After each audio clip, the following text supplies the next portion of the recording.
마태복음 17장 1절에서 8절.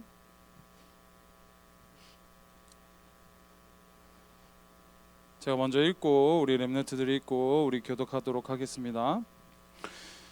엿새 후에 예수께서 베드로와 야고보와 그 형제 요한을 데리시고 따로 높은 산에 올라가셨더니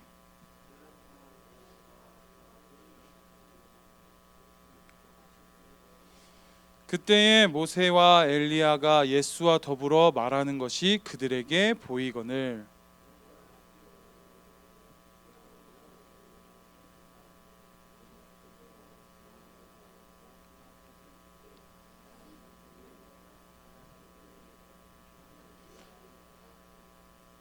말할 때에 호련히 빛난 구름이 그들을 덮으며 구름 속에서 소리가 나서 이르시되 이는 내 사랑하는 아들이요 내 기뻐하는 자니 너희는 그의 말을 들으라 하시는지라. 예수께서 나와 그들에게 손을 대시며 이르시되 일어나라 두려워하지 말라 하시니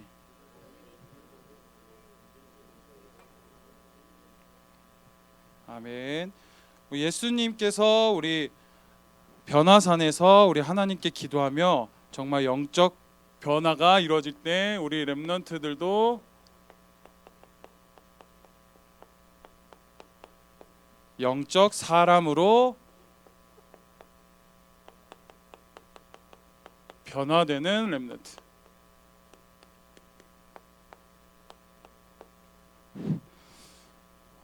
우리 서론에서 보면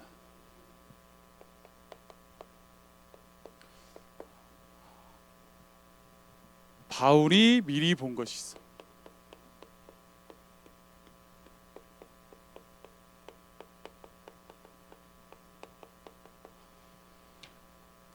사도행전 9장 15절. 사도행전 9장 15절을 보면 주께서 이르시되 가라 이 사람은 내 이름을 이방인과 임금들과 이스라엘 자손들에게 전하기 위하여 택한 나의 그릇이라.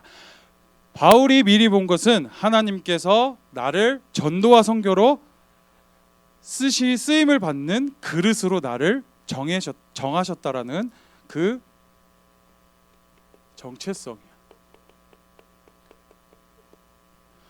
사도 바울은 예수님께서 십자가에서 달려서 돌아가시고 부활하시고 승천하시고 재림하시겠다라는 그 약속을 실제적으로 보지는 못했어, 바울이.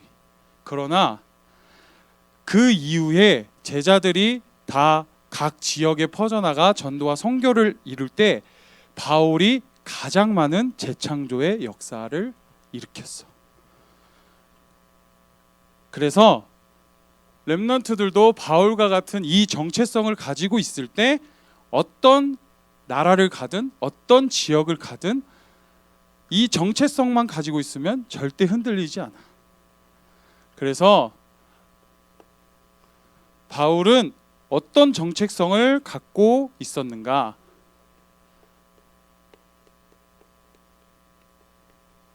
그리스도를 믿었어. 그래서 사도행전 9장 1절에서 9절. 이 지역은 다메섹 지역이었거든. 다메섹 지역에서 바울이 이전에 사울이 되었을 때 예수님을 믿는 제자들과 성도들을 무자비하게 핍박하고 감옥에 넣고 괴롭힘을 계속 주도했던 사람이 이 바울이라는 사람이고 그 바울이 이전에 사울이었던 사람이야. 그래서 사도행전 9장 3절, 4절, 5절을 보면 사울이 길을 가다가 다메섹에 가까이 이르더니 호련히 하늘로부터 빛이 그를 둘러 비추는지라. 4절 땅에 엎드려져 들음에 소리가 있어 이르시되 사울아 사울아 네가 어찌하여 나를 박해하느냐 하시거늘 대답하여 주여 누구시나이까 이르시되 나는 네가 박해하는 예수라. 라는 예수님의 음성을 들었어. 그래서 이 다메섹에서 예수가 그리스도라는 그 사실을 실제적으로 만나게 되고 믿게 돼. 그리고 또 사도행전 9장 10절에 보면 그 다메섹 지역에 아나니아라는 예수님의 제자가 있었는데 예수님의 제자를 통해서 하나님이 바울에게 세례를 베풀도록 했어.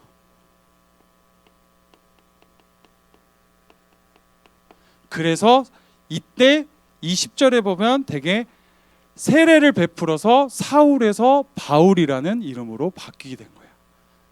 즉 뭐냐? 사도행전 9장 아까 봤던 15절 말씀처럼 이방인, 임금, 그다음에 이스라엘 족속.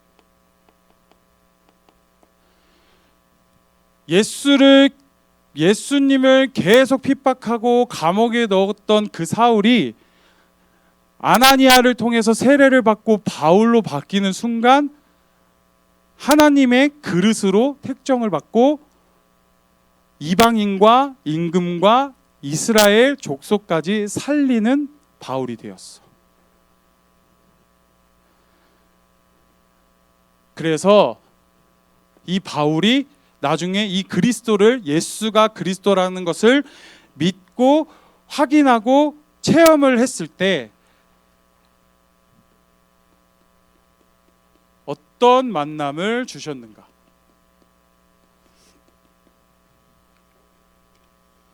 그게 뭐냐면 처음에 사도행전 11장 25절에서 26절이야. 누구를 만났냐? 바울이라는 사람이 나중엔 바나바를 만나게 돼. 그리고 사도행전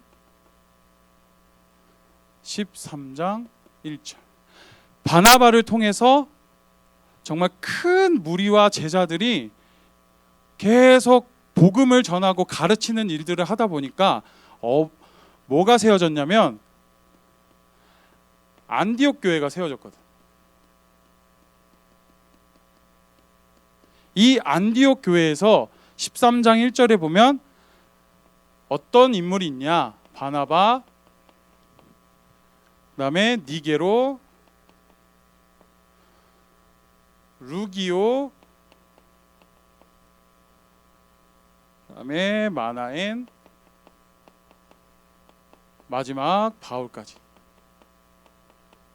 하나님이 이 사람들이 선지자와 교사들을 세웠다고 하셨는데 13장 1절에 보면 안디옥 교회에 선지자들과 교사들이 있으니 곧 바나바와 니게르라 하는 시므온과 구레네 사람 루기오와 분봉왕 헤롯의 젖동생 마나엔과 및 사울이라 라고 했거든.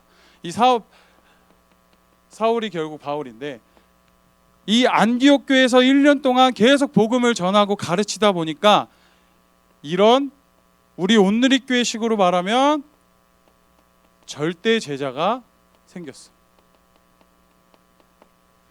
아무것도 없던 안디옥 교회에서 결국에는 이 절대 제자들이 나오는 그 재창조의 역사를 바울이 만남 속에서 체험하게 되었어. 그래서 이 안디옥 교회에서 이런 제자들이 막 나오니까 안디옥 교회에서 멈추는 것이 아니라 각 지역, 각 지방에 제자들을 계속 파송하게 돼. 그래서 바울과 바나바가 최초로 세례를 받고 선교사로 파송을 받게 되는 거야. 그래서 바울이 가지고 있는 현장에서 어떤 재창조의 역사가 일어났냐?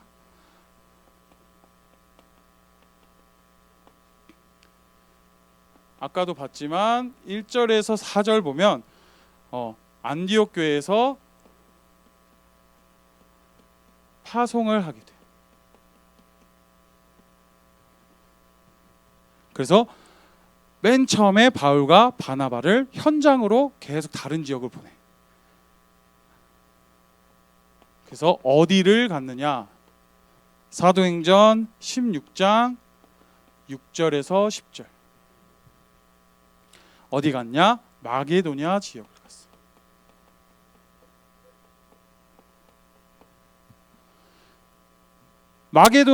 마게도냐 지역으로 하나님이 음성으로 기도로 마게도냐 지역을 가라. 그 지역에는 복음을 듣기 위해 준비된 사람들이 있다고 말씀하셨거든. 성경에 나와 있어요.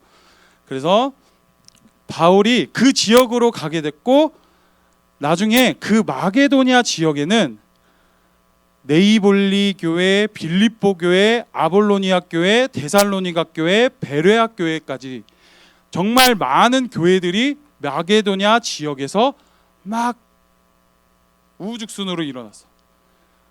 우리 류광수 목사님 말씀하셨듯이 교회는 영적 안테나이기 때문에 그 지역에 여러 교회들이 안테나로 세워졌기 때문에 그 마게도냐 지역은 굉장히 복음으로 가득 찼어. 아무것도 없던 그 지역에 복음이라는 것이 전해지기 이전에 그 마게도냐 지역에 복음이 전하기 시작되니까 정말 엄청난 교회들이 막 세워지는 재창조의 역사가 일어났어. 그리고 마게도냐 지역을 벗어나서 사도행전 19장 1절에서 7절 에베소 지역이거든.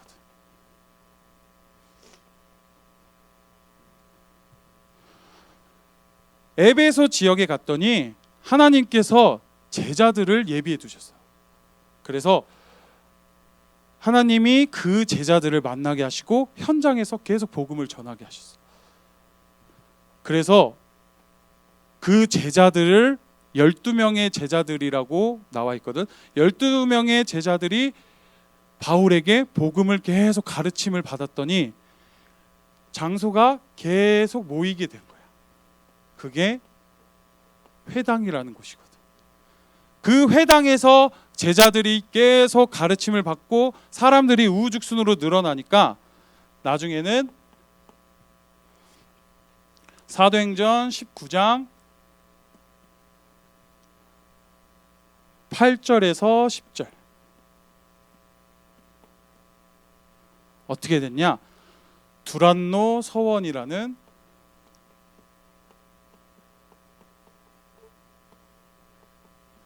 곳이 세워지게 돼. 두란노 서원은 우리 다락방식의 표현을 보면 미션홈과 같은 거야. 그래서 바울에게 계속 절대 제자들이 막 생겨나면서 처음에는 숫자가 12명이었는데 계속 더 많은 사람들이 모이면서 바울의 말씀을 듣게 돼. 바울이 하나님께서 전하는 그 말씀을 계속 듣게 되니까 나중에는 그 속에서는 아시아인도 있고 유대인도 있고 헬라인도 있더라라고 말씀하시고, 그래서 그 아시아인과 유대인과 헬라인들이 그 두란노 서원에서 복음을 듣고 나서 자기의 고향으로 다시 돌아가서 거기에 복음을 전파하는 재창조의 역사가 일어나게 돼.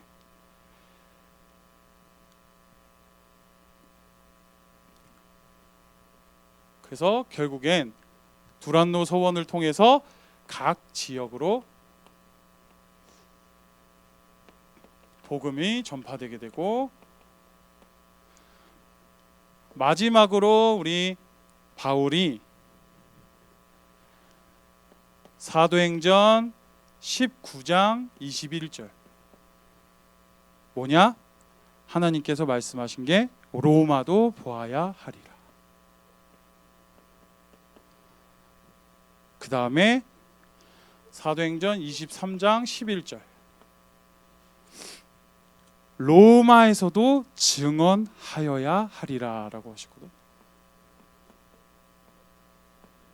그리고 마지막에 또 27장 24절, 이 말씀은 뭐냐? 네가 가이사 앞에 서야 하겠고라는 말씀이거든. 가이사는 로마의 왕을 뜻해.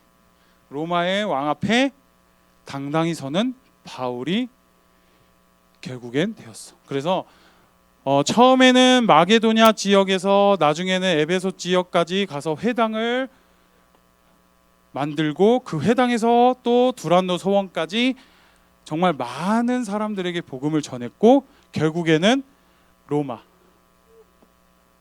뭐냐? 이 현장이 뭐냐? 세계복음.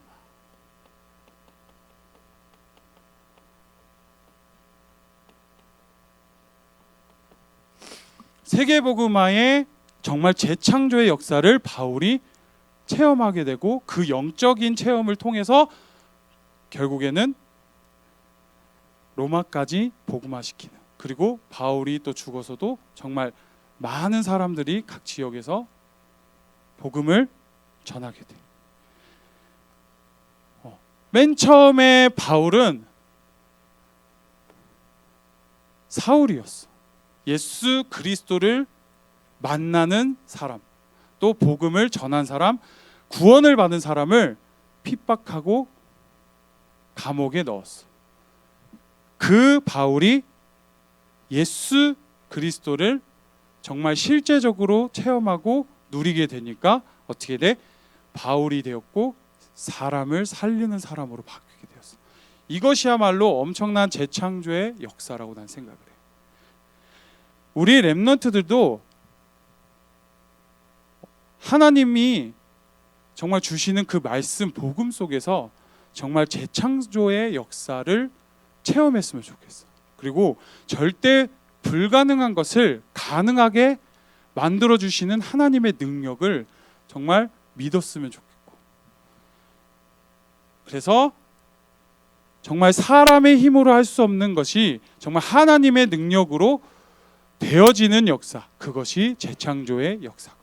그래서 우리가 바울을 통해서, 정말 바울을 통해서 예수 그리스도의 그 영적 체험을 통해서 우리 렘넌트들은 바울과 같은 그 영적 체험을 통해서 렘넌트들도 재창조의 역사, 하나님의 절대 주권, 하나님의 절대 능력을 체험하는 렘넌트들이 되었으면 좋겠습니다. 그래서 우리 본론으로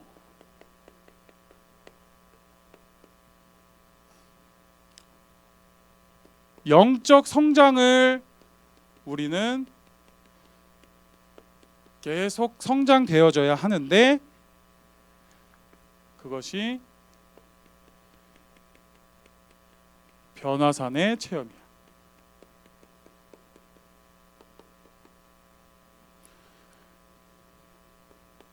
예수님께서 17장 1절에 보면 높은 산에 올라가셨더니 라는 말이 나왔거든. 그 높은 산에 왜 올라갔냐? 누가복음 9장 28절에 보면 그 이유가 나오거든. 뭐냐? 하나님께 기도하기 위해서 그 높은 산에 올라갔어. 그래서 마태복음 17장 2절에 보면 베드로와 야고보와 요한이 예수님을 따라서 높은 산에 예수님이 기도하는 것을 계속 지켜봤는데, 갑자기 예수님이 변화된 모습으로 기도하시고 계시는 거였어. 2절에 보면 그들 앞에서 변형되사 그 얼굴이 해같이 빛나며 옷이 빛과 같이 희어졌더라. 이 예수님의 그 변화된 모습이 뭐냐면, 지금까지 계속 육적인 모습으로만, 사람의 몸으로만 보여졌던 제자들에게 신적인 모습을 보여주신 거예요.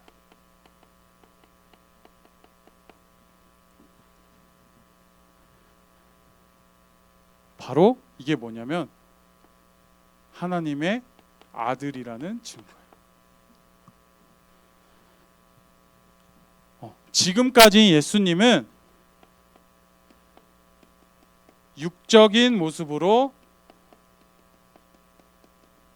제자들에게 기적을 베풀고 또 오병이어의 기적도 베풀고 또 풍랑이 잠잠해지는 기적도 베풀고 정말 수많은 기적들을 베풀었지만 그게 다 육신적인 모습, 그러니까 눈에 보이는 예수님이에요.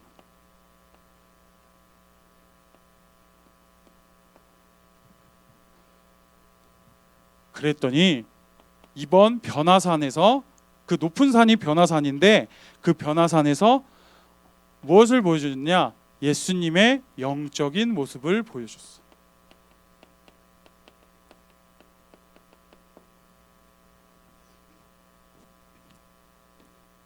빌립보서 2장 6절에 보면 그는 근본 하나님의 본체시나 하나님과 동등됨을 취할 것으로 여기지 아니하시고 했거든. 뭐냐? 예수님은 하나님과 같은 근본이라고 얘기해요. 이게 예수님의 영적인 모습이야. 그래서 실제적으로 제자들이 계속 육적인 모습만 보았다가 이번에 하나님께 기도하는 모습을 보니까 제자들이 너무 놀란 거예요. 왜? 예수님이 막 너무 영적인 모습으로 막 보이거든. 그래서 우리 렘넌트들도 이 모습이 뭐냐면 하나님의 근본으로 영적인 모습을 보이게 된 이유가 뭐냐?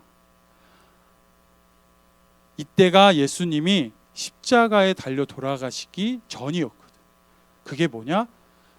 이 모든 사건을 십자가에서 죽으시고 부활하시고 세상 끝날 때 내가 다시 오겠다는 재림의 예수님의 최종 사역을 변화산에서 제자들에게 미리 보여주신 거예요. 이것을 변화산에서 미리 보여주셨어.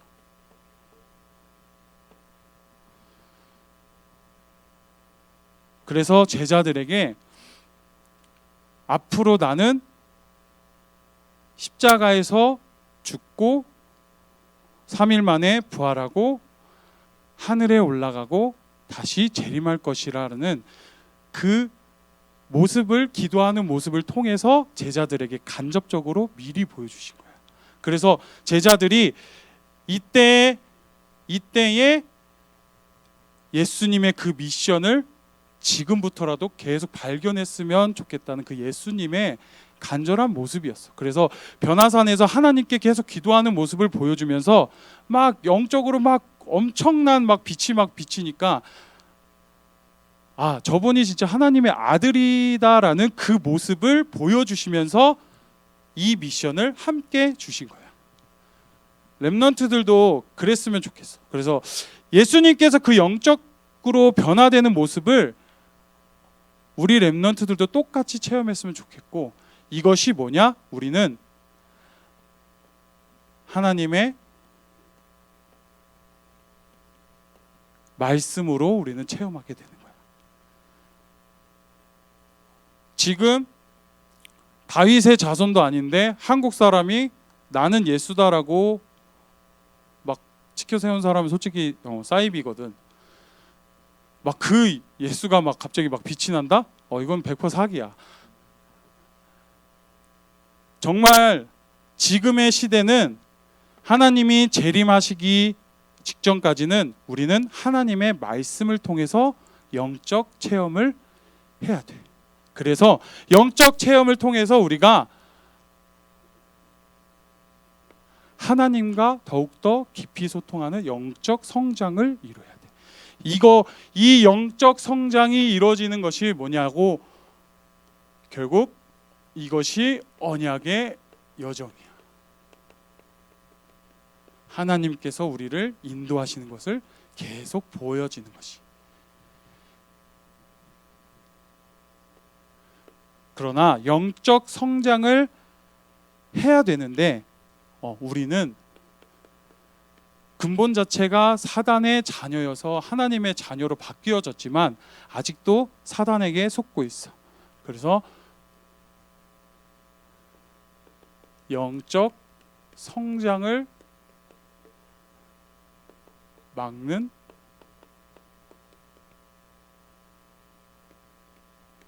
장애물이 있어. 이 장애물을 우리는 제거해야 돼.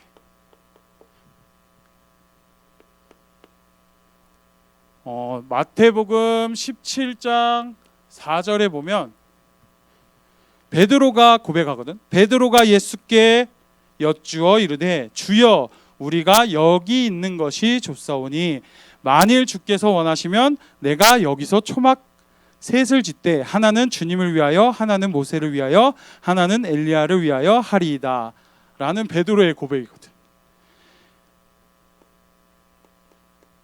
여기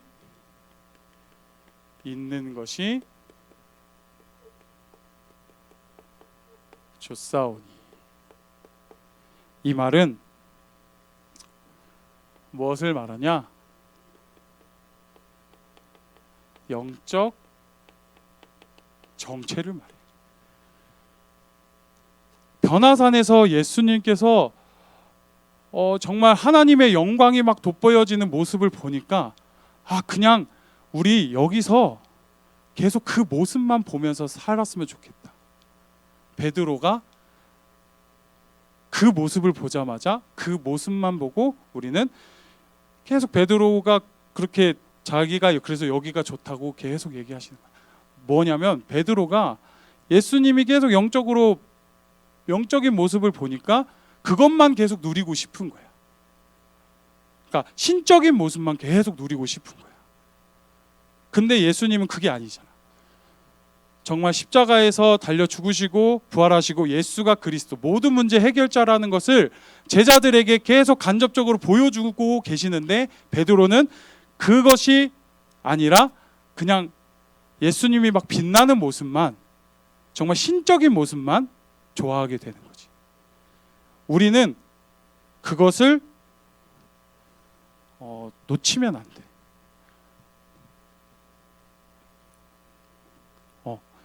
예수님은 제자들에게 어떤 미션을 주셨냐? 제자들에게 내가 예수가 그리스도, 모든 문제를 해결하신 예수가 그리스도니까 너희들은 내가 하늘로 올라갔을 때 제자들은 각 지역에 가서 그 예수가 그리스도를 증거하라. 계속 복음을 전해라. 아까 서론에서 사도 바울처럼 복음을 계속 전해서 세계 복음화가 이루어질 때 내가 재림하겠다라는 그 말씀을 계속 하고 계시는데 베드로는 단적인 면만 보고 그냥 빛나는 모습, 그냥 단순히 예수님만 좋아하게 되는 거지. 이 복음을 전해야 하는데 나는 그냥 복음이 너무 좋아, 그냥 복음이 너무 좋다 라고 끝나는 거야.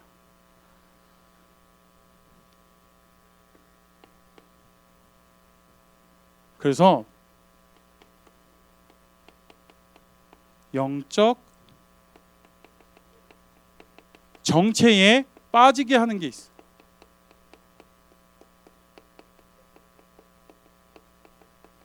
그것이 뭐냐? 아까 베드로처럼 창세기 3장 나의 기준이에요. 나는 예수님을 바라볼 때 나의 기준으로 보면 안 돼. 그리고 창세기 6장 나의 체질이야. 베드로는 나의 기준으로 예수님을 바라보고 나의 체질대로 예수님의 집을 지어주는 게 너무 그게 나의 도리라고 생각했던 거야. 그리고 창세기 11장 우선순위가 없게 되는 거지.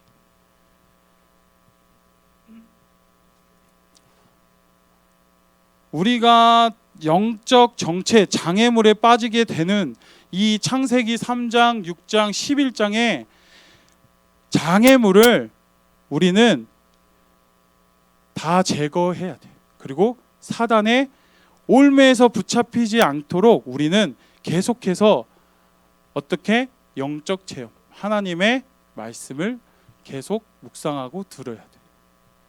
이것이 우리 하나님의 자녀된 가장 근본이야.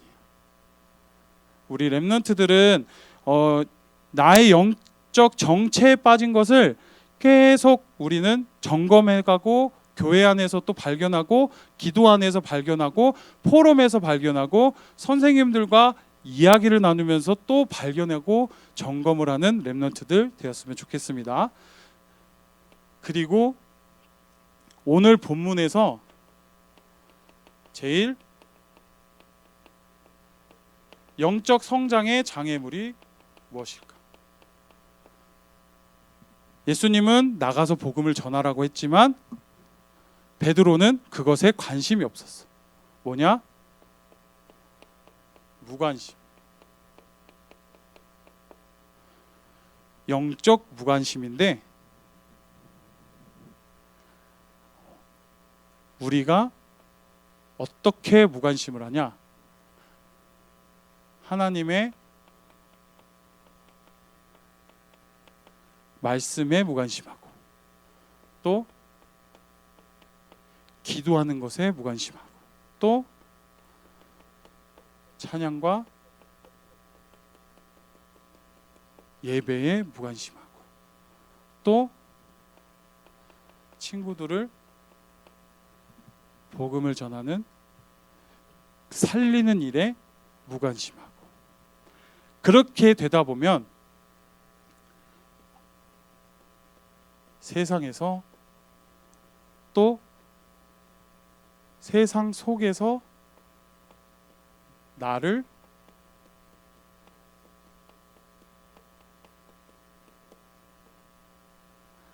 사랑하지 않고 무관심하게 돼.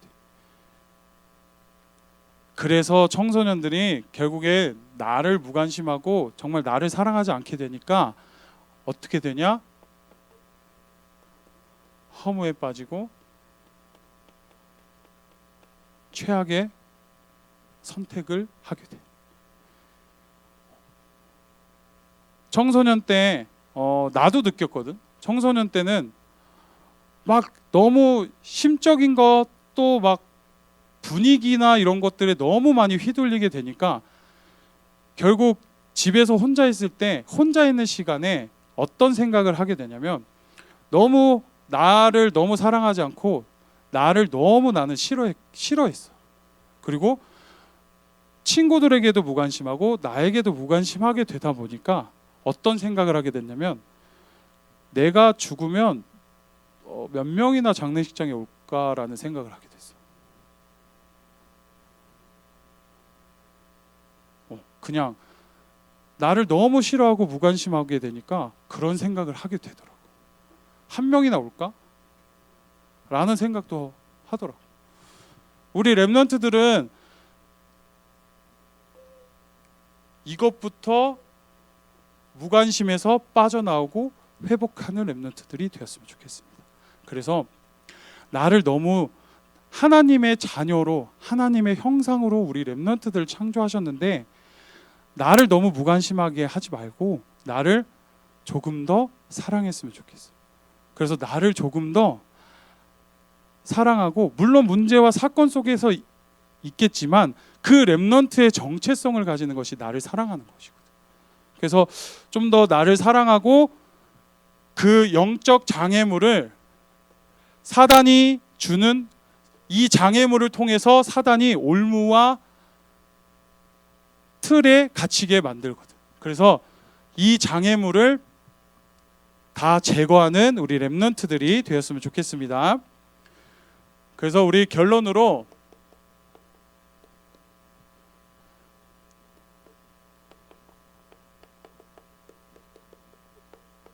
우리 영적 성장하는 서밋 타임.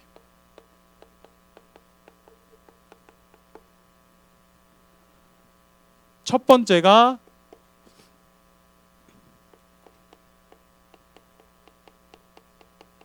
나의 변화산. 나의 변화산을 고민해 봤으면 좋겠고, 그 나의 변화산이 뭐냐?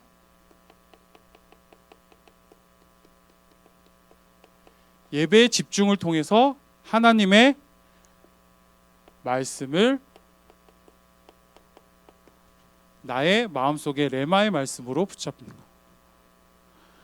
그래서 말씀을 듣고 정말 마음속에, 정말 생각 속에 붙잡아야 될 말씀을 우리 한 주간 고민해보고 점검해보는 렘넌트들 되었으면 좋겠습니다. 그리고 나의 장애물이 무엇인지, 이 나의 장애물을 뭘로 바꿔? 기도 제목으로. 그래서 이 기도 제목을 통해서 자꾸 영적 성장을 계속 일으켜야 돼. 그래서 우리는 지체되지 말고, 영적 지체되지 말고, 영적 침체되지 말고, 우리 렘넌트들은 기도 제목을 통해서 하나님과 깊은 서밋 타임을 통해 계속 영적 성장을 해나가야 되고, 그래서 영적 성장의 증인이 돼야 돼. 증인이 뭐냐? 한 명 교회와 제자와. 그래서 우리 주보에 나와 있는 한 친구들 적어놓은 거 그냥 허투루 보지 말고 한 명 한 명을 놓고 하나님께 정말 이 친구에게 정말 하나님의 시간표에 따라 복음이 들어가게 해달라고 계속 기도해.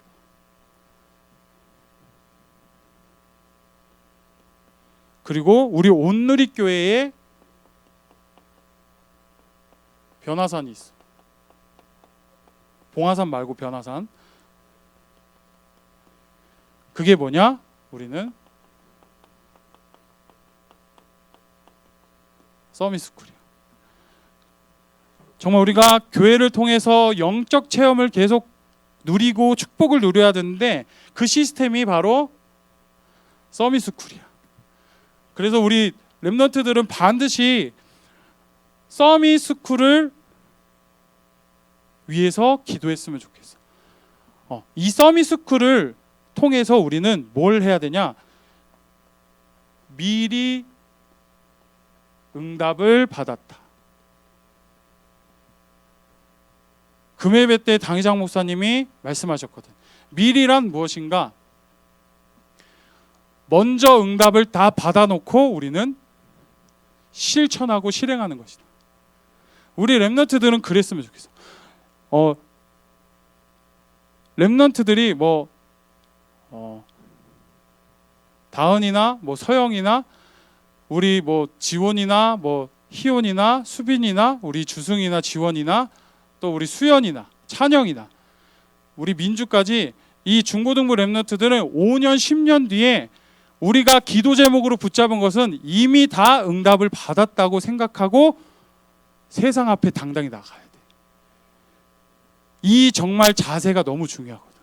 이 영적 자세가 너무 중요하거든. 그래야 우리는 세상 앞에서 흔들리지 않아. 그리고 문제와 사건이 있으면 우리는 어떻게 하냐?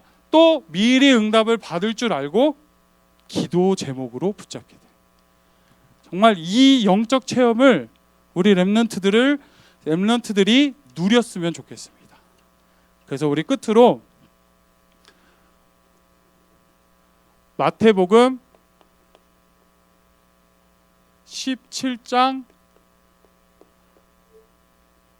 5절 말씀을 보면 말할 때에 호련히 빛난 구름이 그들을 덮으며 구름 속에서 소리가 나서 이르시되 이는 내 사랑하는 아들이요 내 기뻐하는 자니 너희는 그의 말을 들으라 하시는지라.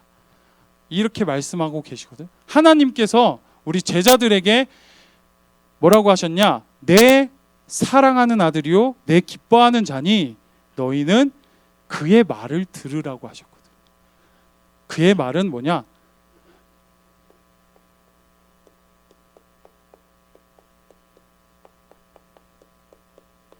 예수님의 말씀을 듣는 절대 제자가 되라고 하나님께서 말씀하고 계시거든. 그래서 우리는 이 고백을 계속 마음속에 가졌으면 좋겠어. 그래서 우리는 하나님의 말씀을 듣는 절대 제자, 그 속에서 또 하나님의 말씀을 믿는 절대 믿음, 그리고 그 믿음을 통해서 우리가 현장에서 교회에서 헌신할 수 있는 그 절대 헌신, 그 키워드를 우리가 2021년 동안 우리가 붙잡은 말씀이 되었으면 좋겠어.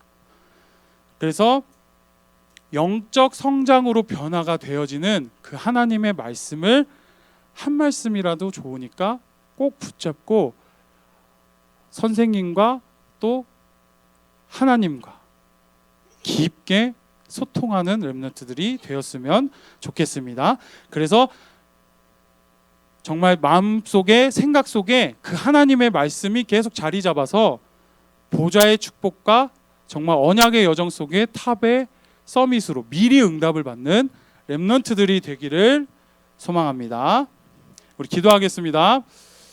하나님 고맙고 감사합니다. 우리 중고등부 렘넌트들을 축복하여 주시옵소서. 하나님 영적 성장을 하는 영적 체험, 하나님의 말씀을 깊게 마음과 생각 속에 붙잡게 하여 주시옵소서. 정말 사단이 틈타지 않도록 하나님 나의 장애물을 모두 제거하게 하여 주시옵시고, 문제와 사건이 있더라도 하나님의 렘넌트의 정체성을 가지고 미리 응답을 받았다는 그 보좌의 축복을 가지고 하나님 당당히 설 수 있도록 주여 축복하여 주시옵소서. 살아계신 주 예수 그리스도의 이름으로 기도드립니다.